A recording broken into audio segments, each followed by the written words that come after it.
প্রেত কথা এখানে গল্প নয়, ঘটনা শোনানো হয়।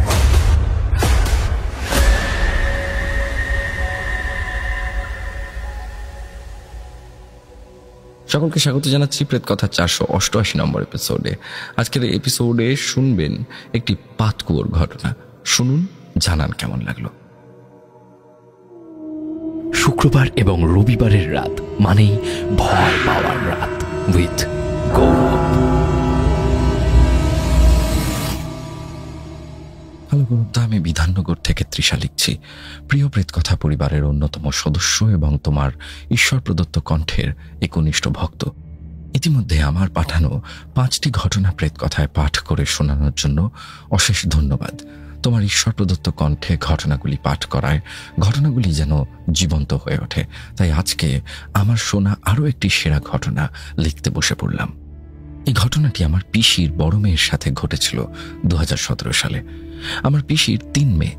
ব্যক্তিগত কারণে ঘটনায় পিসির 3 মেয়ের নাম উল্লেখ করলাম না। ঘটনাটি যখন আমার বড়দির সাথে ঘটেছিল তখন বড়দির শ্বশুর বাড়িতে আমার শেষদি উপস্থিত ছিলেন। শেষদি পুরো ঘটনাটি প্রত্যক্ষদর্শী ছিলেন। আমি সম্পূর্ণ ঘটনাটি আমার শেষদির কাছ থেকে সংগ্রহ করেছি এবং ঘটনাটি শেষদির ভাষ্য মতে লিখছি। প্রথমে ঘটনাটি বোঝার সুবিধার্থে দিদির শ্বশুর বাড়ির বর্ণনা দেওয়া প্রয়োজন। দিদির শ্বশুর বাড়িতে ঢুকতেই একটা মাঝারি আয়তনের উঠোন। উঠোনের শেষে বা মাঝখানে 2 তলা বাড়ি। একতলায় দিদির শ্বশুর শাশুড়ি এবং বড় ভাসুর, বড় জা এবং তাদের 13 বছরের ছেলে আয়ুষ থাকে। আর উপরে দিদি আর জামাইবাবু তাদের 3 বছরের মেয়ে ঝিনুককে নিয়ে থাকে। বাড়ির ঠিক পিছনে বাম পাশে কোণের দিকে কলতলা এবং কলতলার ঠিক পাশে একটি বড় পাতকুয়ো আছে। শাশুড়ির কড়া নিষেধ থাকায় সন্ধ্যার পর বাইরের কলতলা এবং পাতকুয়োর কাছে কেউ যেত না। ঘটনাটি যেদিন প্রথম সূত্রপাত হয় সেদিন বাড়ির সকলে একটি নিমন্ত্রণ বাড়িতে গিয়েছিল। বাড়িতে শুধু আমি আর দিদির মেয়ে ছিলাম। দিদি আর জামাইবাবু একটা কাজ থাকায় তারা নিমন্ত্রণ বাড়িতে যায়নি। সময়টা ছিল গরমকাল। দিদি জামাইবাবু কাজ থেকে আসে সন্ধেবেলা। দিদি বাড়িতে ঢুকেই তার গামছা নিয়ে বাড়ির পিছনের পাতকুয়োতে স্নান করতে চলে যায়। সেই সময় যেহেতু কলে জল ছিল না, অতএব সে পাতকুয়োতেই স্নান করবে। আর যেহেতু বাড়িতে শাশুড়ি এবং যা ছিল না, তাই নিষেধ করারও কেউ নেই। স্নান করে আসার পর থেকে দিদিকে কেমন যেন অদ্ভুত লাগছিল। দিদি কেমন চুপ হয়েছিল আর কেমন অদ্ভুতভাবে তাকাচ্ছিল। তো সেই দিন আর তেমন কিছু হয়নি। পরের দিন সকালে সবকিছু স্বাভাবিকই ছিল, কিন্তু সন্ধ্যের পর থেকেই দিদি কেমন যেন অস্বাভাবিক আচরণ করতে শুরু করে। দিদি তার 3 বছরের মেয়ে ঝিনুককে কোনো কারণ ছাড়াই মারধর করতে থাকে। এমনকি দিদির পাগলামির মাত্রা এতটাই ছিল যে দিদি তার মেয়ের গলা পর্যন্ত টিপতে যায়। দিদির চোখ পুরো লাল বর্ণ ধারণ করেছিল। আমি, জামাইবাবু এবং দিদির ভাসুর মিলে কোনো রকমে ছাড়াই দিদিকে। আমরা বাড়িতে সকলে মিলে কোনো রকমে দিদিকে একটা ঘরে আটকে রাখি। দিদি নিস্তেজ হয়ে ঘুমিয়ে পড়ে। ঘুম থেকে ওঠার পর দিদি খুব স্বাভাবিক আচরণ করে। তবে যত রাত হয় দিদি আবার তার মেয়েকে মারতে থাকে, কিন্তু পরিমাণে আগের বাড়ির থেকে একটু কম। সেদিন রাত থেকে আমি, দিদি আর ঝিনুক মানে দিদির মেয়ে একটা ঘরে শোয়ার সিদ্ধান্ত নিই। কারণ ঝিনুককে যেহেতু দিদি খুব মারছিল, তাই ঝিনুক আমাকে ছাড়া শুতে চাইছিল না। আর জামাইবাবু পাশের ঘরে একা শোয়। দিদির ঘরে ঢুকলে উল্টো দিকে খাট, দরজার ডান দিকে ড্রেসিং টেবিল, মানে যদি কেউ আয়নার সামনে দাঁড়ায় তার আয়নার প্রতিবিম্বটা খাটে থাকা লোক দেখতে পাবে, এবং তার পাশে আলমারি। খাটের ধারে দিদি শোয়ে, মাঝখানে ঝিনুক আর আমি খাটের কোনায়। রাত হয়, খেয়ে দিয়ে শুয়ে পড়ি যে যার ঘরে। রাত 2:30 নাগাদ হঠাৎ করে আমার ঘুম ভেঙে যায়। চোখটা আলতো করে খুলে দেখি ঘরের লাইট অন করা। আমি ভাবি হয়তো দিদি বাথরুমে গেছে, তাই ঘরের লাইট অন করা। আমি চোখ বুজে কোনো রকমে শুয়ে থাকি, কিন্তু প্রায় 20-25 মিনিট হয়ে যায় লাইট অফ হচ্ছে না দেখে বেশ ভয় পেয়ে যাই। দিদি যে বাথরুমে গেল, কিছু হলো না তো? আমি বিছানা থেকে উঠে বসি। আমি উঠে বসে যা দেখি তা আমি নিজের চোখকেও বিশ্বাস করতে পারছিলাম না। আমি দেখি দিদি পিছন ঘুরে চুল ছেড়ে আয়নার দিকে মুখ করে দাঁড়িয়ে আছে। আয়নায় দিদির প্রতিবিম্ব দেখার জন্য আমি একটু উঁকি মেরে দেখি আয়নার দিকে। দেখি আয়নার প্রতিবিম্বটা দিদির না, অথচ আয়নার সামনে দিদি দাঁড়িয়ে আছে। কিন্তু প্রতিবিম্বটা অল্প বয়সী এক ছেলের। ছেলেটার মুখ, হাত পা ফোলা, আর তার মুখ পুরো ধবধবে সাদা, আর মুখের শিরা উপশিরাগুলো স্পষ্ট বোঝা যাচ্ছে। তার চোখ পুরো কালো কুচকুচে, এতটাই কালো তার চোখ যেন মনে হলো গভীর কালো গিরিখাত, যার গভীরতা অশেষ। আমাকে দেখেই তার ঠোঁটের কোণে এক পৈশাচিক হাসি দেখা গেল। আবার বেশ কিছু মুহূর্ত পর আয়নার প্রতিবিম্বে ছেলেটির অবয়ব পাল্টে একটি মহিলার অবয়ব হয়ে গেল। মহিলাটির সারা শরীর সাদা, চোখ দুটো গাঢ় কালো রঙের, চোখ থেকে টপ টপ করে জল পড়ছে, আর তার সারা শরীরে অসংখ্য ক্ষত চিহ্ন। তার গলার কাছে একটা বড় চেরা দাগ, যেন কেউ তার গলায় ধারালো ছুরি দিয়ে আক্রমণ করেছে এবং তা থেকে রক্ত বেরিয়েছে। সেই রক্ত গলার কাছটায় শুকিয়ে কাঠ হয়ে গেছে। এই দৃশ্য দেখে আমি ভীষণ ভয়ে জোরে একটা চিৎকার দিয়ে উঠি এবং বিছানায় মুখ গুজে শুয়ে পড়ি।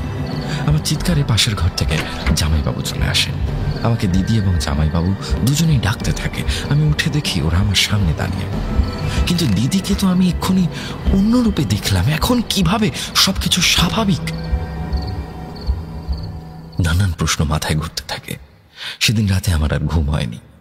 তারপরের দিন সকাল থেকে আমি দেখছিলাম দিদি কেমন যেন একটা অদ্ভুত হাসি মাখা মুখে আমার দিকে তাকাচ্ছে, বারবার তাকাচ্ছে। আর এই হাসি সাধারণ মানুষের হাসির মতো না, যেন কোনো অশুভ শক্তি তার ভিতরে আছে। সেই হাসছে, দিদি হাসছে না। আবার কিছু লক্ষণ দিদির মধ্যে আমি খেয়াল করি। দিদি যেন একদিনের মধ্যেই অনেকটা বেশি রোগা হয়ে গেছে। চোখগুলো যেন ঠেলে বেরিয়ে আসতে চাইছে তার কোটর থেকে। চোখের নিচে কালো ছোপের আস্তরণ পড়ছে ধীরে ধীরে। আর সবচেয়ে অবাক করা বিষয় হলো, দিদি আগের থেকে অনেক বেশি পরিমাণে ভাত খাচ্ছে। যেখানে দিদি আগে এক হাতার বেশি ভাত খেত না, সেই দিদি এখন 2-3 জনের ভাত একাই খেয়ে নিচ্ছে। এইসব বিষয়ে আমার মনে এক অজানা আতঙ্ক কাজ করতে শুরু করে দেখার পর। তো সেই দিন সন্ধ্যাবেলা জামাইবাবু কাজ থেকে আসার সময় বাজার থেকে মাংস কিনে আনে পরের দিন রান্না করার জন্য। দিদি মাংসের প্যাকেট সমেত ফ্রিজে গিয়ে রেখে আসে। সবাই যে যার মতো ঘরে গিয়ে শুয়ে পড়ে। মাঝরাতে আমি বুঝতে পারি দিদি বিছানা থেকে উঠল, উঠে ঘরের বাইরে চলে গেল। বেশ কিছুক্ষণ পর আমি একটা শব্দ শুনতে পাই, কিন্তু সেটা কিসের শব্দ আমি ঠিক বুঝতে পারলাম না। শব্দটা মনে হচ্ছে রান্নাঘর থেকে আসছে। আমি ধীরে ধীরে বিছানা থেকে নেমে রান্নাঘরের দিকে যাই, শব্দটা কিসের হচ্ছে তা দেখার জন্য। সেখানে গিয়ে আমি দেখি আলো আঁধার মিশ্রিত রান্নাঘরে দিদি ফ্রিজের সামনে পিছন ঘুরে বসে আছে। সেখান থেকে একটা অদ্ভুত কচকচ করে আওয়াজ হচ্ছে। আমার উপস্থিতি টের পেয়ে দিদি আমার দিকে ঘুরে তাকায়। ফ্রিজের আলোয় দিদির চেহারা দেখে আমার দেহের রক্ত হিম হয়ে যায়। দেখি দিদির পুরো মুখ সাদা ফ্যাকাশে, দিদির মুখ ভর্তি আঁচড়ানোর দাগ, চোখ দুটো পুরো জবা ফুলের মতো লাল, ঠোঁটের চারিদিকে কিছু কিছু রক্ত লেগে আছে। তারপর দিদি আমার সামনে একটা কাঁচা মাংসের টুকরো মুখে পুরে তৃপ্তির সাথে চিবোতে থাকে, যেন সে বহু বছর ক্ষুধার্ত ছিল, আজ তার ক্ষুধা নিবারণ। তার কাঁচা মাংস চিবানোর কচকচ শব্দে সারা রান্নাঘর ঘম ঘম করছে। কিছু মুহূর্ত পরেই দিদি তার চিবানো শেষ করে 2 হাত এবং 2 পায়ে ভর দিয়ে একটু একটু করে আমার দিকে এগিয়ে আসে। এই দৃশ্য দেখে আমার সারা শরীর অবশ হয়ে যায়, যেন পাথর হয়ে গেছে আমার পুরো শরীর। আমি এক দৌড় যে দিব তার উপায় নেই, আমার পা চলছে না। আমি একটা জোরে চিৎকার দিতে চাইছি, কিন্তু আমার গলা দিয়ে কোনো স্বর বেরোচ্ছে না। শিরদানা দিয়ে হিমশীতল স্রোত বয়ে চলেছে অনবরত। মনে হচ্ছে এক্ষুনি দিদিরূপী পিশাচটা এসে আমাকে প্রাণে মেরে ফেলবে। আজই হয়তো আমার এই পৃথিবীতে শেষ দিন। মুহূর্তের মধ্যে দিদি আমার গায়ের উপর এক ঝাঁপ দেয়। আমি সেখানে জ্ঞান হারাই। আমার জ্ঞান ফিরলে দেখি সকাল হয়ে গেছে। বাড়ির সকলে আমাকে ঘিরে রয়েছে। আমার জ্ঞান ফিরতেই সবাই আমাকে জিজ্ঞাসা করলো যে কি হয়েছিল কাল রাতে। আমি যা দেখেছি তার কথা বললে হয়তো কেউ বিশ্বাস করতো না, তাই জন্য আমি আর কিছু বললাম না। একমাত্র আমি জানি আমার সাথে কি হয়েছে। এরপর আমার মনে ভীষণ আতঙ্ক কাজ করতে শুরু করে। ঝিনুকের জন্য আমাকে দিদির সাথেই এক ঘরে রাত্রিবেলা শুতে হতো। প্রত্যেক দিন রাত 3টে নাগাদ দিদিকে বিছানা থেকে উঠে ঘর থেকে বেরিয়ে যেতে দেখতাম। আবার ভোর 4টের পর সে ঘরে চলে আসতো। কিন্তু আমার আর মনে সাহস ছিল না যে আমি দিদির পিছন পিছন গিয়ে দেখব দিদি কোথায় যায়। একদিন রাত 3টে নাগাদ দিদি ঘর থেকে বের হয়। আমি টেরও পাই। আমি চুপ করে দিদির মেয়েকে জড়িয়ে ধরে ভয়ে শুয়ে থাকি। ঠিক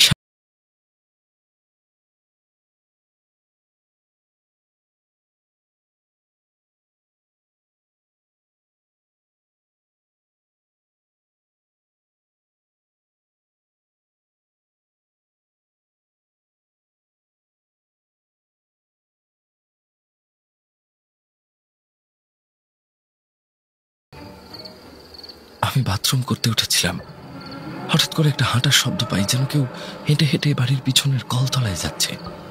আমি বাথরুম সেরে হাঁটার আওয়াজটা যেই দিক থেকে আসছিল সেই দিকে যাই। সেখানে গিয়ে দেখি একটি মেয়ে চুল ছেড়ে পাতকুয়োর সামনে পা বাবু করে বসে আছে আর জোরে জোরে খিলখিল করে হাসছে। আর পাতকুয়োর পাঁচিলের উপর দুই প্রান্তে দুটি অবয়ব দাঁড়িয়ে আছে।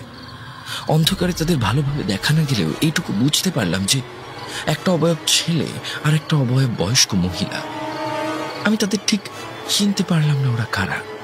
আমি দেখি তারা একবার পাতকুয়োর জলে ঝাঁপ দিচ্ছে, আবার পাতকুয়োর পাঁচিলের উপর উঠে এসে দাঁড়াচ্ছে। ঠিক দাঁড়াচ্ছে না, যেন ওরা হাওয়ায় ভাসছে। আমি তখন ওদের জিজ্ঞাসা করি, কে তোমরা? আমাদের বাড়িতে কি করছো? তারপর সামনে বসা মেয়েটা সে আমার দিকে ঘুরে তাকায়। আমি দেখি ওটার কেউ না, ওটা আমার কাকি। কাকির কি ভয়ানক চেহারা, চোখগুলো পুরো লাল, মুখে অসংখ্য আচরণ দাগ, সারা শরীর পুরো সাদা ফ্যাকাশে।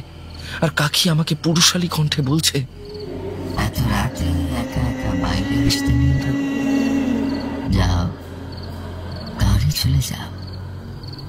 এই দৃশ্য দেখে আমি ভয়তে পিছন ঘুরে চিৎকার দিয়ে এক দৌড় দিই। সিঁড়ি দিয়ে ওঠার সময় আমার মনে হলো কেউ যেন আমার পা পিছন থেকে টানলো। আমি সিঁড়ি দিয়ে গড়িয়ে নিচে পড়তে থাকি।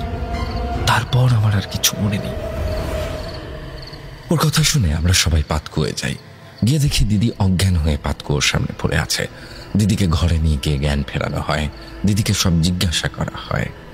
দিদি বলে তার নাকি কিছু মনে নেই।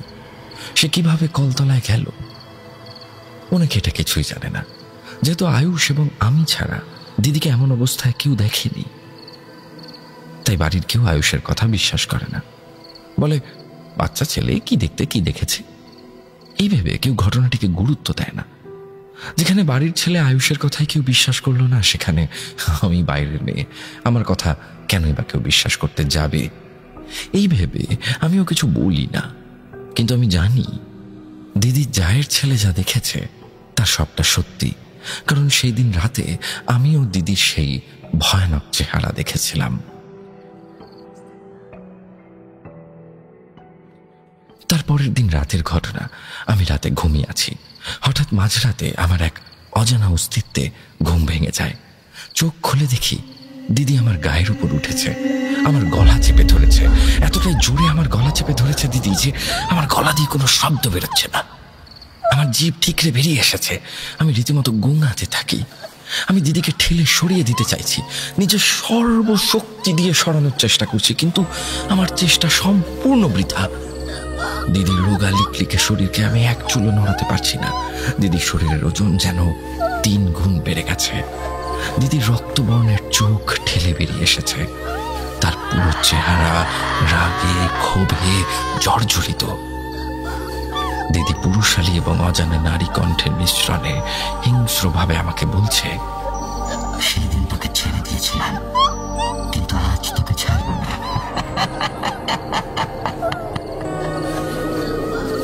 আমার গোঙানির শব্দ এবং দিদির হাসির শব্দ শুনে পাশের ঘর থেকে জামাইবাবু ছুটে আসে। জামাইবাবু এই দৃশ্য দেখে নিচ থেকে দিদির ভাসুরকে ডেকে আনে। তারা দিদিকে কোনো রকমে আমার থেকে ছাড়ায়, দিদিকে নিয়ে গিয়ে ঘরে আটকে রাখে। তারপর আমি সব কিছু বাড়ির সবাইকে জানাই, প্রথম থেকে আমি যা যা দেখেছি এবং আজ যা যা হলো আমার সাথে। দিদির শাশুড়ি সব শুনে বাড়িতে ওঝা ডাকতে বলে, কিন্তু দিদির ভাসুর এসব ব্যাপারে কোনোদিনই বিশ্বাসী নয়।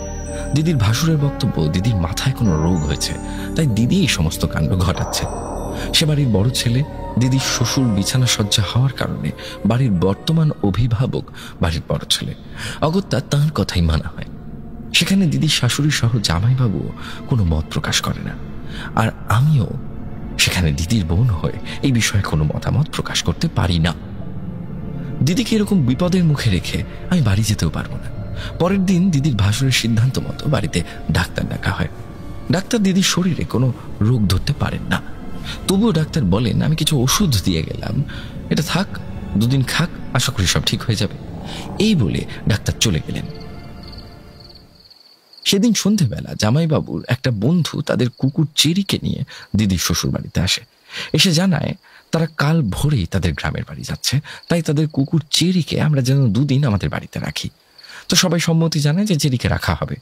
একটা অদ্ভুত ব্যাপার আমি লক্ষ্য করলাম, চেরি বাড়ির সবার কাছে গেলেও দিদির কাছে চেরি কিছুতেই যাচ্ছিল না। দিদি সামনে এলেই চেঁচামেচি করছিল। রাত্রিবেলা চেরি জামাইবাবুর ঘরে শোয়। ঠিক মাঝরাতে চেরি ভীষণ চেঁচামেচি করতে থাকে। জামাইবাবু ভাবে হয়তো ওর টয়লেট পেয়েছে, তাই চেরিকে ঘরের দরজা খুলে দেয়। চেরি চেঁচাতে চেঁচাতে কলতলার কাছে গিয়ে দাঁড়ায়। জামাইবাবু চেরির পিছন পিছন যেতে দেখে কলতলার কাছে পাতকুয়োর উপর দিদি মাথা নিচু করে বসে আছে। জামাইবাবুকে আসতে দেখে দিদি কোনো কথা না বলে চুপচাপ নিজের ঘরে চলে যায়। এরপর দিন রাতে ঘটে মর্মান্তিক একটি ঘটনা, যার জন্য বাড়ির কেউ প্রস্তুত ছিল না। পরদিন রাত 2:30 নাগাদ জামাইবাবুর ঘুম ভেঙে যায়। জামাইবাবু দেখে চেরি ঘরেই টয়লেট করে দিয়েছে, তাই জামাইবাবু ঘরের দরজা খুলে বাথরুম থেকে নেতা আর এক বালতি জল এনে ঘর পরিষ্কার করতে ব্যস্ত হয়। সেই সুযোগে চেরি সিঁড়ি দিয়ে নেমে বাড়ির পিছনে পাতকুয়োর কাছে চলে যায়। ঘর পরিষ্কার করে জামাইবাবু চেরি কোথায় গেল ওকে খোঁজার জন্য আবার সেই পাতকুয়োর কাছে যায়। জামাইবাবু গিয়ে যা দেখে তাতে জামাইবাবু সহ পরে আমাদের দাও শিউরে ওঠে। জামাইবাবু দেখেন চেরির গলা কাটা রক্তাক্ত দেহ পাতকুয়োর সামনে পড়ে আছে। পরে আমরা গিয়েও তেমনই দৃশ্য দেখি। বাড়িতে সবাই হতবাক হয়ে যায় যে কে এমন কাজ করতে পারে, কিন্তু চেরির মৃত্যুটা যে স্বাভাবিক নয় তা আমি বুঝতে পেরেছিলাম। সকালে চেরিকে দাফন করা হয়, আর জামাইবাবুর বন্ধুর সাথে জামাইবাবুর এই নিয়ে বেশ মন কষাকষি এবং কিছু বচসা হয়। বিকেলে দিদি শাশুড়ি এবং যা আমাকে ডেকে বলে যে বাড়িতে অস্বাভাবিক কিছু তুমি কি লক্ষ্য করেছ? তারপর আমি আমার সাথে ঘটে যাওয়া সব ঘটনা ওদের খুলে বলি। তারপর দিদির শাশুড়ি তাঁর জানা এক ওঝাকে খবর দেয় এবং ওঝা জানান যে তিনি পরদিন বিকালে আসবেন বাড়িতে। সেটাতে ভয়ানক কিছু ঘটনা আর ঘটেন। পরদিন ওঝা বাড়িতে আসবে বলে বিকালে দিদিকে ঘরে আটকে রাখা হয়। তিনি বাড়িতে এলে দিদি বন্ধ ঘরের ভিতর থেকে ভীষণ চিৎকার চেঁচামেচি করতে থাকে। ঘরের ভিতরে থাকা সমস্ত জিনিসপত্র ভাঙচুর করতে থাকে। ঘরের দরজায় দুমদাম করে বাড়ি মারতে থাকে। ওঝা জানান এই বাড়িতে 2টি অশুভ শক্তি প্রবেশ করেছে, তাদের তাড়ানোর ক্ষমতা আমার নেই। আমার একটা মাদুলি দিয়ে যাচ্ছি, এটা বৌমাকে তোমরা পড়ে দাও, আর যত তাড়াতাড়ি সম্ভব তোমরা কোনো বড় মৌলবীর কাছে বৌমাকে নিয়ে যাও। ওঝার কাছে এই ঘটনা শোনার পর সবাই মৌলবীর খোঁজ করতে থাকে। আর মাদুলিটি আমরা কেউ দিদিকে পড়াতে পারি না, কারণ মাদুলিটি দিদি নিজেই পড়তে চাইছিল না। যেই পড়াতে যাচ্ছে হয় তার হাতে কামড়ে দিচ্ছে, নইলে গলা টিপে দিচ্ছে, ফলে মাদুলিটি আমরা দিদিকে পড়াতে পারি না। সেদিন রাতে আরো একটি ঘটনা ঘটে। রাত হয় প্রত্যেক দিনের মতোই 3টে নাগাদ দিদি ঘর থেকে বেরিয়ে যায়। আমি ঘর থেকে বেরিয়ে জামাইবাবুকে ডাকি। আমি এবং জামাইবাবু মিলে তারপর দিদিকে খুঁজতে থাকি। সারা বাড়ি তন্ন তন্ন করে খুঁজেও দিদিকে কোথাও খুঁজে পাওয়া যায় না। আমরা বাড়ির বাইরে বেরিয়ে দিদিকে খুঁজতে যাই। পিছনের পাতকুয়োর কাছেও যাই। সেখানে গিয়ে দেখি দিদি পাতকুয়োর সিমেন্টে বাঁধাই করা পাঁচিলের উপর মাথা নিচু করে বসে আছে। জামাইবাবু দিদিকে ডাক দেয়, কি গো, তুমি এখানে এত রাতে কি করছো? চলো ঘরে চলো।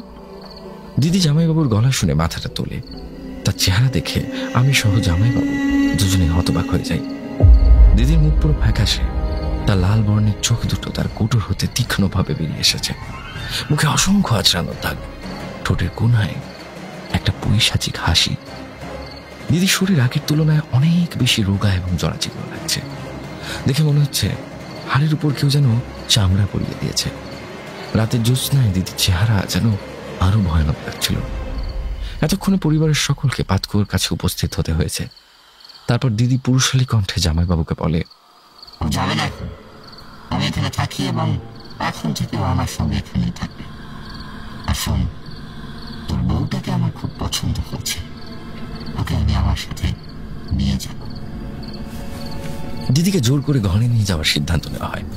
জামাইবাবু আর দিদির ভাসুর দিদির হাত দুটো চেপে ধরে পাতকুয়োর পাঁচিল থেকে দিদিকে নামানোর চেষ্টা করে। কিন্তু দিদির শরীরে তখন 7-8 জন মানুষের সমান শক্তি। এত রোগা শরীর, আমরা অবাক হয়ে যাই এত শক্তি দেখে। জামাইবাবু এবং ভাসুরকে দিদি এক ধাক্কায় ছিটকে মেঝেতে ফেলে দেয়। দিদি নারী কণ্ঠে হেসে বলে, কি ভেবেছিলি ওকে ধরে নিয়ে যেতে পারবি? পারবি না, আমার ছেলের সাথে থাকবে। জামাইবাবু আর ভাসুর মেঝে থেকে উঠে আবার দিদির দিকে এগোয়। সেটা দেখে দিদি পুরুষালী কণ্ঠে বলে, ধরতে আসবি না আমাকে, এগোলেই কিন্তু আমি ওকে পাতকুয়োয় ফেলে দেব। এই বলে সে এক বিভৎস অট্টহাসিতে মেতে ওঠে। কথাটা শুনে আমরা ভীষণ ভয় পেয়ে যাই। এগুলোই কিন্তু আমি ওকে পাতকুয়োয় ফেলে দেব, এই কথাটা একটা থ্রেট। আমরা সকলে এক পা এক পা করে পিছিয়ে যেতে থাকি। দিদি কথাটা বলে পাতকুয়োর পাঁচিলের ধারে উবু হয়ে বসে পড়ল আর মাথা নিচু করে হাতে মুখ দিয়ে পাতকুয়োর পাঁচিলের গায়ে কি সব আঁকিবুকি করতে লাগলো, আর তার সাথে মুখে কি যেন বিড়বিড় করে বলতে লাগলো। এই দৃশ্য দেখা ছাড়া আমাদের আর কোনো উপায় ছিল না করার। আমরা মন্ত্রমুগ্ধের মতো শুধু এই দৃশ্য দেখতে থাকি। ঠিক ভোরের আজান যখন শুরু হয়, দেখি দিদি পাতকুয়ো থেকে এক ঝাঁপ দিয়ে নেমে কানে হাত দিয়ে চিৎকার করে সারা উঠোন দৌড়তে থাকে আর নারী পুরুষের সংমিশ্রণ কণ্ঠে বলতে থাকে, থামা থামা থামা, ওদের আমার সহ্য হচ্ছে না, থামা থামা গিয়ে থামা। তারপর দিদি অজ্ঞান হয়ে বাড়িতে লুটিয়ে পড়ে। জ্ঞান ফিরলে দিদির চেহারা স্বাভাবিক হয়ে এলেও দিদির অস্বাভাবিক আচরণগুলো কিন্তু থেকেই যায়। দিদি একা ঘরে বসে বিড়বিড় করতে থাকে। কেউ কাছে এলে হয় গলা টিপে ধরে, নইলে কামড়ায়। দিদিকে ঘরে আটকে রাখা হয়। এসব দেখে ভাসুর সহ আমরা সবাই বুঝতে পারি যে এটা স্বাভাবিক কিছু নয়, এটা অস্বাভাবিক কিছু, কোনো অশুভ আত্মা দিদির উপর ভর করেছে। দিদির শাশুড়ি আমার মাকে খবর দিতে বলে। দিদির মা মানে আমার পিসির কথা এখানে বলা হয়েছে। আমার পিসি দক্ষিণদারিতে থাকে। দক্ষিণদারিতে একজন বিখ্যাত প্রধান মৌলবী আছে, যার নাম কালাসোনা। যারা দক্ষিণদারিতে থাকে তারা নিশ্চয়ই চিনে থাকবেন। তিনি 2 দিন বাড়ি ছিল না, তাই বাধ্য হয়ে দিদিকে 2 দিন ঘরে বন্দি করে রাখা হয়। সারাদিন দিদি তেমন কোনো কাজ করতো না, শুধু কেউ ঘরে ঢুকলেই রেগে যেত। তবে রাত 3টে যেই বাজত, দিদি উন্মাদের মতো হয়ে যেত, ঘর থেকে জোরে জোরে চেঁচাতে থাকতো। আর দিদির কণ্ঠে বলতো, আমাকে বাইরে যেতে দাও, ও আমাকে ডাকছে, আমি যাবো, আমাকে যেতে দাও। আমি কখনো পুরুষালী কণ্ঠে বলতো, ঘরে আটকে রেখেছিস কেন? ছাড় আমাকে, যেতে দে। ঘরের দরজা জোরে জোরে ধাক্কা মারতো। মনে হতো এখনই হয়তো দিদি দরজা ভেঙে পালাবে। আর ঘরে ঢোকার সাহস সেই সময় কারোর হতো না। কখনো পুরুষালী কণ্ঠে তো কখনো দিদির কণ্ঠে দিদি আর্তনাদ করতে থাকতো। ঠিক ভোরের আজানের পর দিদি শান্ত হয়ে যেত। 2 দিন পর সে মৌলবীর কাছে দিদিকে নিয়ে যাওয়া হয়। দিদিকে বাড়ির বাইরে কিছুতেই বের করা যাচ্ছিল না। দিদিকে দিদির ভাসুর জোর করে গাড়িতে তুলতে গেলে তার হাতে কামড়ে হাতের বেশ কিছুটা মাংস খুবলে নেয় আর উন্মাদের মতো চিৎকার করতে থাকে। শেষে আমরা বাধ্য হয়ে দিদিকে ঘুমের ইঞ্জেকশনের ওষুধ দিই। দিদিকে গাড়ি করে নিয়ে যাওয়ার সময় রাস্তায় আমাদের অনেক বাধার সম্মুখীন হতে হয়, যেমন কখনো রাস্তার মাঝখানে গাছ পড়ে যাওয়া, কখনো গাড়িতে সমস্যা দেখা দেওয়া, আবার গাড়ির উপরে অনেক মানুষের দাপাদাপির শব্দ হওয়া। যেখানে আমাদের যেতে 8 ঘন্টা লাগার কথা, সেখানে আমাদের যেতে 2 ঘন্টা লেগে যায়। সেখানে নিয়ে যাওয়ার পর মৌলভী দিদির মাথার উপর একটা সাদা পালকের গুচ্ছের মতো একটা ঝাড়ন দিয়ে ঝাড়েন এবং সেটি দিদির মাথায় বুলিয়ে দেন। দিদি পুরুষালী এবং নারী কণ্ঠে চিৎকার করে বলতে থাকে, ছাড় ছাড়, আমাকে ছেড়ে দে। মৌলভী জিজ্ঞাসা করে, কি তুই, কি তোর নাম, কেন এই মেয়েটাকে ধরেছিস? দিদি বলে, বলবো না আমি। মৌলভী আবার সেই ঝাড়নটার বাড়ি মারে দিদির মাথায়। এভাবে বেশ কিছুক্ষণ সেই মৌলভী এবং দিদির ভিতরে থাকা আত্মার মধ্যে ধস্তাধস্তি হয় এবং এক সময় সেই আত্মা, সেই ছেলেটি দিদির ভিতর থেকে বলতে থাকে, ওরা এখন যে বাড়িতে থাকে ওই বাড়িতে আগে আমি আর আমার বাবা মা থাকতাম। আমার বাবা এবং মায়ের মধ্যে প্রায় খুব ঝামেলা হতো। আমি যখন বাড়িতে থাকতাম না, বাবা মায়ের উপর হাত তুলতো। এইসব কারণ নিয়ে বাড়িতে ঝামেলা লেগেই থাকতো। আমি কয়েকদিনের জন্য কাজের সূত্রে দেশের বাইরে গিয়েছিলাম। বাড়ি ফিরে দেখি বাড়িতে মা বাবা কেউ নেই। অনেক যোগাযোগ করার চেষ্টা করেছি কিন্তু কোনো খোঁজ পাইনি তাদের। 3-4 দিন পর পাতকুয়োয় মায়ের মৃতদেহ ভেসে ওঠে, কিন্তু বাবার কোনো রকম খোঁজ পাওয়া যায়নি। বড় একা হয়ে যাই। আমায় আত্মীয় স্বজন সবাই দোষারোপ করতে থাকে যে আমি নাকি অপয়া, আমি নাকি মা বাবা দুজনকেই খেয়ে নিয়েছি, আমার কারণেই নাকি মা মরেছে। মানসিক এবং শারীরিকভাবে অবসাদগ্রস্ত হয়ে পড়ি। আমি মাকে ভীষণ ভালোবাসতাম। মা হারানোর কষ্ট যন্ত্রণা সহ্য করতে পারিনি। আমি তাই পাতকুয়োতেই ডুবে আত্মহত্যা করি। আমি আর আমার মা ওই পাতকুয়োতেই থাকি। পাতকুয়োর কাছে সন্ধ্যার পর কেউ আসে না, কিন্তু সেই দিন ওই মেয়েটি চুল ছেড়ে পাতকুয়োয় স্নান করতে আসে। ওকে আমার খুব ভালো লেগেছে, আমি ওকে আমার সাথে নিয়ে যাব। এরপর মৌলভী বলেন যে না, তুই ওকে ছেড়ে দে। তারপর সে মৌলভী এবং দিদির ভিতরে থাকা আত্মার মধ্যে আরো অনেক কথা কাটাকাটি হয়। মৌলভী একসময় সেই আত্মার গায়ে, মানে দিদির গায়ে, একটা মন্ত্রপুত জল ছিটিয়ে দেয়। দিদি ছটফট করতে থাকে, গা থেকে ধোয়ার মতো বেরোতে থাকে, গরম কিছুর উপর যেমন জল ছেটালে হয় তেমন, আর বলতে থাকে সে যে আমাকে ছাড়, আমি ওকে নিয়ে যাব। এরপর হঠাৎ করে সবকিছু শান্ত হয়ে যায়। শান্ত হওয়ার পর দিদি হঠাৎ করে মাথা নিচু করে দেয়। নিচু করে কাঁদতে কাঁদতে বলে, আমি সুজয়ের মা। সুজয়ের বাবা অন্য মহিলার সাথে সম্পর্কে জড়িয়ে পড়েছিল। আমি সব জেনে গিয়েছিলাম, তাই ওর বাবা আমাকে নৃশংসভাবে মারধর করে। শেষে ধারালো ছুরি দিয়ে আমার গলা কেটে ওই পাতকুয়োয় ফেলে দেয়। মৌলভী বলেন যে ছেড়ে দে তোরা মেয়েটাকে, তোদের কষ্ট এই মেয়েটিকে কেন দিচ্ছিস? তখন নারী পুরুষ কণ্ঠে সে বলে, ছাড়বো না ওকে আমরা। মৌলভী আবার সেই জল দিদির উপর ছেটায়। তখন দিদি বলে যে এই জল ছেটাস না, আমার উপর কষ্ট হচ্ছে, আমরা ওকে ছেড়ে দেবো, কিন্তু একটা শর্ত আছে। মৌলভী বলে যে কি শর্ত তোদের? তখন সুজয়ের মা জানায় ওই বাড়ি আমাদের, ওই বাড়ি ছেড়ে যেন ওরা চলে যায়। মৌলভী তাদের কথায় রাজি হয়। তারপর দিদি অজ্ঞান হয়ে পড়ে যায়। পরে মৌলভী জানায় দিদির উপর সুজয় এবং তার মায়ের আত্মা ভর করেছিল, আর মৌলভী দিদির শ্বশুর বাড়ির লোকেদের বাড়িটি ছেড়ে দেওয়ার নির্দেশ দেয়। আসলে দিদির শ্বশুর বহু বছর আগে সে বাড়িটি বেশ কম টাকায় সেখানকার জমিদারের কাছ থেকে কিনেছিল। বাড়ি কেনার পর তারা সপরিবারে সেই বাড়িতে থাকতে শুরু করে। দিদির শ্বশুর এবং শ্বশুরের এক ভাই, তার বড় বউ এবং তাদের 4 বছরের ছেলে। 2010 সালের ঘটনা। একদিন শ্বশুরের ভাইয়ের ছোট্ট ছেলেটি শীতের দুপুরে উঠোনে খেলছিল। খেলতে খেলতে সন্ধ্যা নেমে আসে এবং তার বলটি উঠোন থেকে গড়িয়ে পাতকুয়োর কাছে চলে যায়। বাচ্চা ছেলেটি সেই বলটি অনুসরণ করে পাতকুয়োর কাছে যায় বলটি আনতে। কোনো এক অদৃশ্য শক্তি ছেলেটিকে পাতকুয়োয় ঠেলে ফেলে দেয়। এইসব দৃশ্য দিদির শ্বশুরের ভাই দেখে নেয়। তার ছেলে বাঁচাতে মরিয়া হয়ে তিনিও পাতকুয়োর কাছে যান এবং তাকেও কেউ যেন ঠেলে পাতকুয়োয় ফেলে দেয়। 2 দিন যাবৎ তাদের খুঁজে পাওয়া যাচ্ছিল না এবং 2 দিন পর তাদের দেহ একসাথে পাতকুয়োয় ভেসে ওঠে। তাদের মৃতদেহ দেখে দিদির শ্বশুরের ভাইয়ের বউ উন্মাদ হয়ে যায় এবং 3 মাস পর সেও মারা যায়। এই ঘটনার কিছুদিন পর দিদির শাশুড়ির ছোট বোন সেখানে বেড়াতে আসে। একদিন বিকালে দিদির শাশুড়ি কলতলায় বাসন মেজে ঘরে যায়। সন্ধ্যাবেলা জলখাবার বানাতে গিয়ে সে দেখে যে সে খুন্তিটি কলতলায় ফেলে এসেছে। তো দিদির শাশুড়ি তার বোনকে বলে কলতলা থেকে খুন্তিটি নিয়ে আসার জন্য। দিদির কথা মতো শাশুড়ি বোন কলতলায় যায় এবং খুন্তিটা নিয়ে সে ঘরে যাবে, এমন সময় পাতকুয়ো থেকে সে একটা শব্দ শুনতে পায়। শব্দটা ভালো করে শুনে সে বুঝতে পারে কেউ যেন পাতকুয়ো থেকে তার নাম ধরে ডাকছে। তো মেয়েটি পাতকুয়োর সামনে যায় আর পাতকুয়োর সামনে বেশ কিছুক্ষণ দাঁড়িয়ে থাকে আর শব্দটা শুনতে থাকে, কিন্তু জল ছাড়া তার আর কিছুই চোখে পড়ে না। যেহেতু পাতকুয়োটিতে পরপর 2টো মৃত্যু হয়েছে, তাই সে মনে বেশ কৌতূহল নিয়ে পাতকুয়োর দিকে এক দৃষ্টিতে তাকিয়ে থাকে যে কিছু একটা দেখতে পাবে কিনা। ঠিক সেই সময় সুজয়ের আত্মা তার উপর ভর করে। তারপর ওঝা দেখিয়ে তার দেহ থেকে সুজয়ের আত্মাকে ছাড়ানো হয় এবং সেই ওঝা নাকি দিদির শ্বশুর বাড়িটি বন্ধন করে দিয়েছিল এবং তিনি নাকি বলেছিলেন যে এই বাড়ি আমি বন্ধন করে দিলাম, কোনো অশুভ শক্তি বাড়িতে প্রবেশ করতে পারবে না, কিন্তু এই বাড়ি বন্ধনের মেয়াদ থাকবে 5 বছর।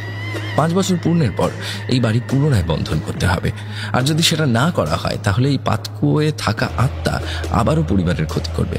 আর তিনি এটাও বলেন যে সূর্য ডোবার পর এবং সূর্য ডোবার আগে পর্যন্ত কেউ যেন পাতকুয়োর ধারে কাছেও না যায়। দিদির শাশুড়ি জানায় বাড়ি পুনরায় আর বন্ধন করা হয়নি, তার জন্য এমন ঘটনা ঘটলো। আমি পাতকুয়োয় ঘটা আগের ঘটনাগুলি জানতাম না, পরে দিদির শাশুড়ির কাছ থেকে জেনেছি। তো তারপরে দিদির শাশুড়ি এবং শ্বশুরবাড়ির লোকেরা সে বাড়ি ছেড়ে দেয়। তো এই ছিল গৌরবদা আমার বড়দির সাথে ঘটে যাওয়া ঘটনা। ঘটনাটি তোমার পছন্দ হয় তাহলে গুছিয়ে নিও এবং তোমার জাদুকরি বলার ভঙ্গিতে প্রেত কথা পরিবারকে পাঠ করে শুনিও। এই ঘটনাটি যদি প্রচারযোগ্য হয় তাহলে তুমি সম্মতি জানাও, তাহলে আমার পিসির মেজো মেয়ের সাথে ঘটা একটি ঘটনা আছে যা পরবর্তীতে লিখে পাঠাবো। শুক্রবার এবং রবিবারের রাত মানেই ভয় পাওয়ার রাত উইথ গৌরব। বেশ ভালো লাগলো ঘটনাটি, আশা করছি আপনাদেরও সকলের বেশ ভালো লেগেছে। তবে একটাই ব্যাপার বলবো যে শুধুমাত্র পজেশনের ঘটনা না পাঠিয়ে একটু অন্যরকম ঘটনাও পাঠান, যে ঘটনাগুলি শুনতে আরও ভালো লাগে। মানে আমি সবাইকে বলছি, আমি তৃষাকে বলছি না, শুধুমাত্র সকলকেই বলছি যে পজেশনের ঘটনায় কোথাও দাঁড়িয়ে, মানে আমি যখন নিজের শোটা আমি চালাচ্ছি, আমি যখন নিজে পড়ছি, তখন কোথাও দাঁড়িয়ে মনে হচ্ছে যে ঠিক আছে, মানে পজেশনের ঘটনা তো আমি জানি, আমি যদি একটু ডিফারেন্ট ঘটনা পাই, হসপিটালের ঘটনা হতে পারে, সেটা মর্গের ঘটনা হতে পারে, কোনো বাড়ির ঘটনা হতে পারে, হ্যাঁ, কোনো হাইওয়ের ঘটনা হতে পারে, কত রকমের ঘটনা, লিফটের ঘটনা হতে পারে, কত রকমের ঘটনা আছে চারিপাশে, কত জায়গায় কত ঘটনা ঘটে, আমরা পডকাস্ট চ্যানেলে সেগুলো শুনতে পাই। এখানেও প্রেত কথাতেও আমরা বহু ভালো ভালো ঘটনা শুনেছি এবং শুনতে পাই প্রত্যেকদিন। কিন্তু আমার মনে হয় যে যেহেতু 5টা বছরের দিকে আমরা এগোতে চললাম, তো আমাদের মনে হয় যারা যারা ঘটনা পাঠাচ্ছেন তারাও যদি একটুখানি আপগ্রেডেড হয়ে আরেকটু অন্যরকম ঘটনা পাঠান তাহলে কিন্তু বেশ ভালো হয় এবং শোটা আরও সামনের দিকে এগিয়ে যায়। নইলে কিন্তু শোটা মানে লং টার্মে চলবে না, কারণ লং টার্মে গিয়ে আমাদের ভ্যারাইটিস অফ স্টোরিজ লাগবে। তো সেখানে দাঁড়িয়ে কিন্তু ভ্যারাইটিস অফ ঘটনা না পেলে কিন্তু মানে আমার নিজের পড়তে এক সময় বোর লাগবে বেসিক্যালি, যে আমার আর ভালো লাগবে না এই ঘটনাটা পড়তে। আমার মনে হবে যে এই ঘটনাটা তো আমি আগেও এরকম একটা ঘটনা পড়েছি বা আগেও এরকম একটা ঘটনা পড়েছি। তো সকলকে আমি এটাই অনুরোধ করছি যে আপনারা একটু অন্য রকমের ঘটনা পাঠান, যে ঘটনাগুলি আমারও পড়তে ভালো লাগবে এবং অন্যরকম ফিলিং হবে, এবং যারা শুনছেন তারাও নতুন কিছু ফিল পাবেন। আজকের মতো এপিসোড এখানে শেষ করছি। আমাদের ঘটনা পাঠানোর জন্য মেল করুন prettkatha@gmail.com অথবা প্রেতকথার ফেসবুক পেজ ইনবক্সে লিখে পাঠান ঘটনা। সমস্ত লিঙ্ক দেওয়া রয়েছে ডিসক্রিপশন সেকশনে, সেখান থেকে আমাদের খুঁজে পাওয়া খুবই সহজ। এখানে গল্প নয়, ঘটনা শোনানো হয়।